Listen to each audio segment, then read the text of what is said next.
Vers le même temps, le roi Hérode se mit à maltraiter quelques membres de l'Église et il fit mourir par l'épée Jacques, frère de Jean. Voyant que cela était agréable aux Juifs, il fit encore arrêter Pierre. C'était pendant les jours des pains sans levain. Après l'avoir saisi et jeté en prison, il le mit sous la garde de 4 escouades de 4 soldats chacune, avec l'intention de le faire comparaître devant le peuple après la Pâque. Pierre donc était gardé dans la prison et l'Église ne cessait d'adresser pour lui des prières à Dieu. La nuit qui précéda le jour où Hérode allait le faire comparaître, Pierre, lié de 2 chaînes, dormait entre 2 soldats et des sentinelles devant la porte gardaient la prison. Et voici, un ange du Seigneur survint et une lumière brilla dans la prison. L'ange réveilla Pierre en le frappant au côté et en disant « Lève-toi promptement ». Les chaînes tombèrent de ses mains et l'ange lui dit « Mets ta ceinture et tes sandales ». Et il fit ainsi. L'ange lui dit encore « Enveloppe-toi de ton manteau et suis-moi ». Pierre sortit et le suivit, ne sachant pas que ce qui se faisait par l'ange était réel et s'imaginant avoir une vision. Lorsqu'ils eurent passé la première garde puis la seconde, ils arrivèrent à la porte de fer qui mène à la ville et qui s'ouvrit d'elle-même devant eux. Ils sortirent et s'avancèrent dans une rue. Aussitôt l'ange quitta Pierre.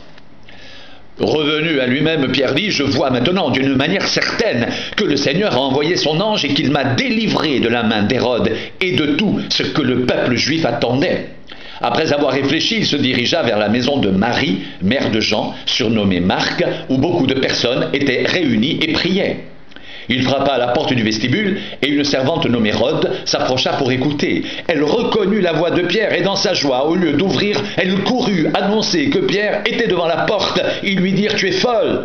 Mais elle affirma que la chose était ainsi et ils dirent « C'est son ange !» Cependant, Pierre continuait à frapper.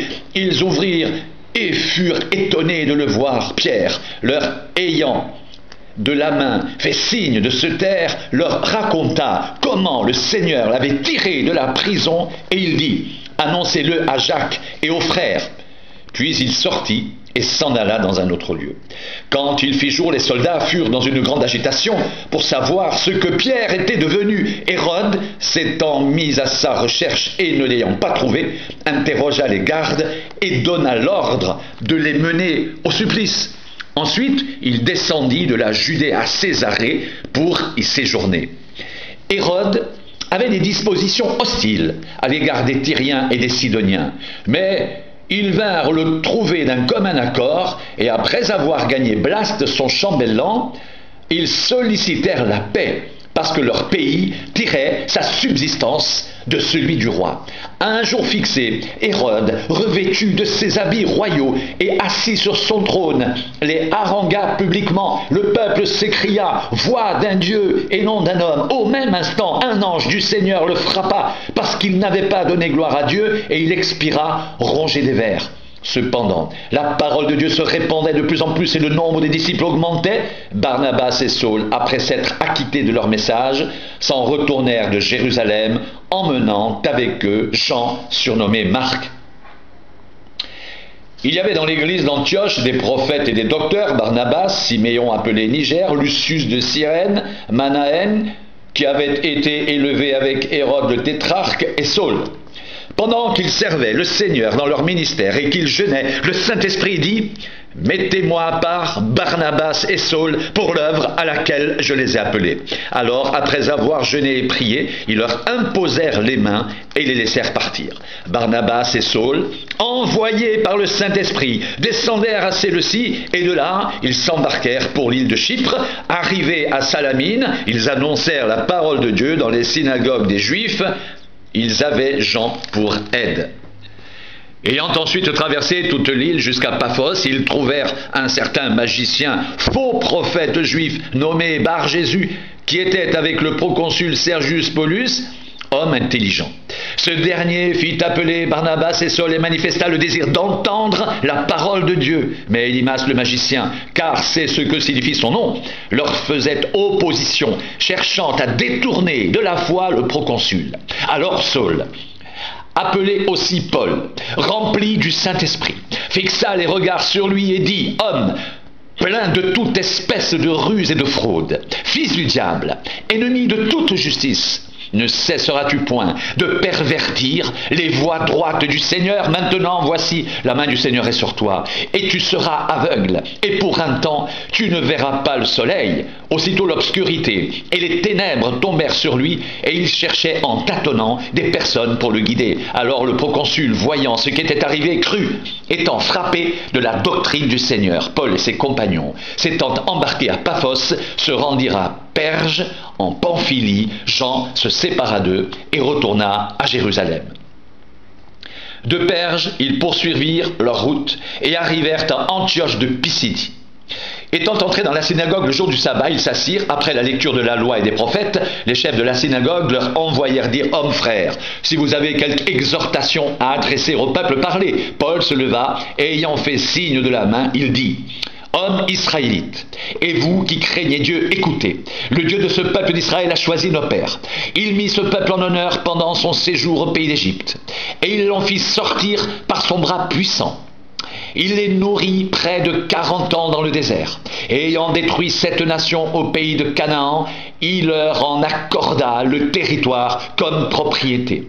Après cela, durant 450 ans environ, il leur donna des juges jusqu'au prophète Samuel. Ils demandèrent alors un roi, et Dieu leur donna pendant 40 ans Saül, fils de Kis, de la tribu de Benjamin. Puis, l'ayant rejeté, il leur suscita pour roi David, auquel il a rendu ce témoignage: J'ai trouvé David, fils d'Isaïe, homme selon mon cœur, qui accomplira toutes mes volontés. C'est de la postérité de David que Dieu, selon sa promesse, a suscité à Israël un sauveur, qui est Jésus. Avant sa venue, Jean avait prêché le baptême de repentance à tout le peuple d'Israël, et lorsque Jean achevait sa course, il disait: Je ne suis pas celui que vous pensez, mais voici, après moi, vient celui dont je ne suis pas digne de délier les souliers. Hommes frères, fils de la race d'Abraham, et vous qui craignez Dieu, c'est à vous que cette parole de salut a été envoyée, car les habitants de Jérusalem et leurs chefs ont méconnu Jésus, et en le condamnant, ils ont accompli les paroles des prophètes qui se lisent chaque sabbat.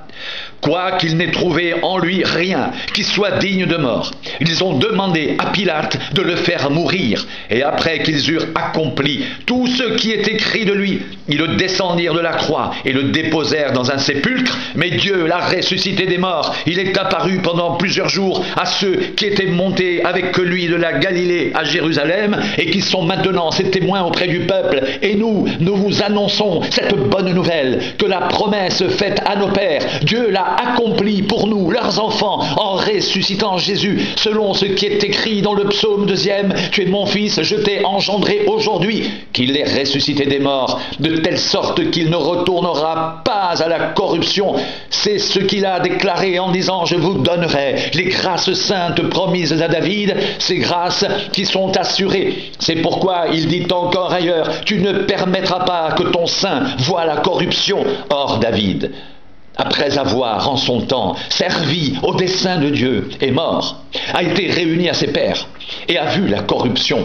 Mais celui que Dieu a ressuscité n'a pas vu la corruption. Sachez donc, hommes frères, que c'est par lui que le pardon des péchés vous est annoncé, et que quiconque croit est justifié par lui de toutes les choses dont vous ne pouviez être justifiés par la loi de Moïse. Ainsi prenez garde qu'il ne vous arrive ce qui est dit dans les prophéties: Voyez, vous les arrogants, soyez étonnés et disparaissez, car je vais faire en vos jours une œuvre que vous ne croiriez pas si on vous la racontait.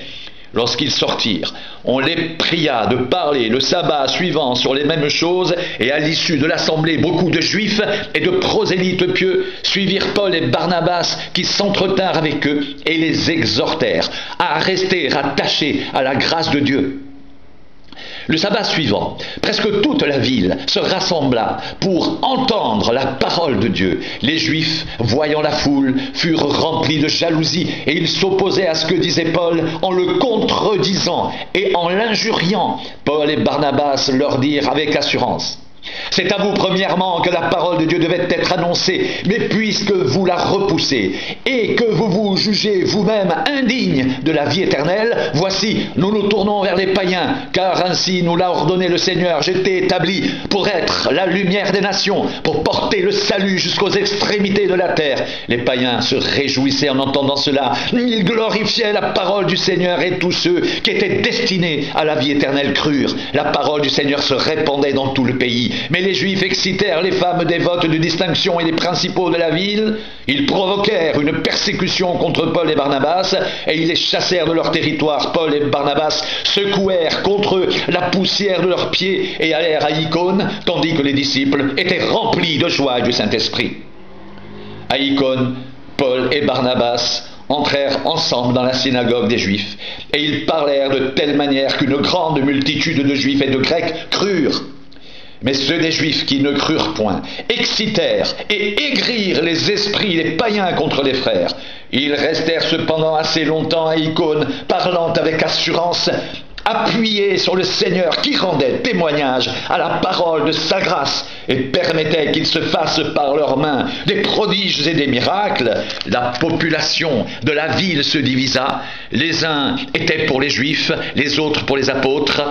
Et comme les païens et les Juifs, de concert avec leurs chefs, se mettaient en mouvement pour les outrager et les lapider, Paul et Barnabas, en ayant eu connaissance, se réfugièrent dans les villes de la Lyaconie, à Lystre et à Derbe, et dans la contrée d'alentour, et ils y annoncèrent la bonne nouvelle.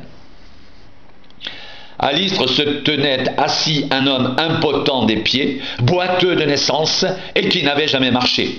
Il écoutait parler Paul, et Paul, fixant les regards sur lui et voyant qu'il avait la foi pour être guéri, dit d'une voix forte, « Lève-toi, droit sur tes pieds !» Et il se leva, et d'un bond il marcha à la vue de ce que Paul avait fait. La foule éleva la voix et dit en langue lyaconienne, « Les dieux, sous une forme humaine, sont descendus vers nous. » Ils appelaient Barnabas Jupiter et Paul Mercure, parce que c'était lui qui portait la parole. Le prêtre de Jupiter, dont le temple était à l'entrée de la ville, amena des taureaux avec des bandelettes vers les portes et voulait, de même que la foule, offrir un sacrifice. Les apôtres Barnabas et Paul, ayant appris cela, déchirèrent leurs vêtements et se précipitèrent au milieu de la foule en s'écriant, « Ô hommes, pourquoi agissez-vous de la sorte? Nous aussi, nous sommes des hommes de la même nature que vous. » Et vous apportant une bonne nouvelle, nous vous exhortons à renoncer à ces choses vaines pour vous tourner vers le Dieu vivant qui a fait le ciel, la terre, la mer et tout ce qui s'y trouve,